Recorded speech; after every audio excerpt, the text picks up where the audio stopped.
Hello friends, this is Sister Maria from Our Lady of the Angels Monastery with another good thought for prayer.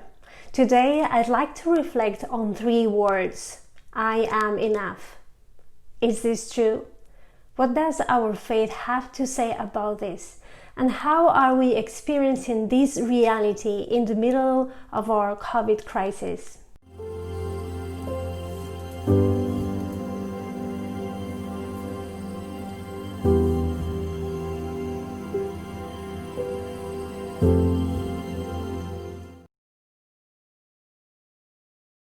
The words I am enough point out a very positive reality.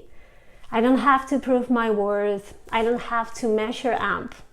I can be at home in my own skin. But at the same time, I think they don't acknowledge another reality, something we are really experiencing during this COVID crisis. I am not enough in the sense that I need others, in the sense that sometimes not everything is okay with me. As Christians, we see this reality as the proof that we need a Savior. Jesus tells us, apart from me, you can do nothing. And this is not only a pious thought, it's a very real thing. We find a great example of this reality of being enough and not enough at the same time in the scene where Jesus feeds the 5,000 with 5 loaves and 2 fish. You can find it in the Gospel of Mark chapter 6. Jesus has been teaching the crowds for a long time. It's getting late, and the apostles want Jesus to go and dismiss the crowd so that they can find something to eat. But Jesus once again surprises them when he tells them, you give them something to eat. I can relate to the panic that probably the apostles felt at that moment. We don't have enough. We are not enough. I think so many people are feeling very similarly in the middle of this COVID crisis. We don't have enough to respond to all the needs that are before us, to the needs in our families, in our neighborhoods, in our society in general, maybe not even to the needs in our own hearts. What do we do then as Christians? We don't say, I'm okay. We have to recognize before Jesus that we don't have enough. But what is Jesus going to do? He told them, how many loaves have you? Go and see. So Jesus doesn't go and just fix it on his own.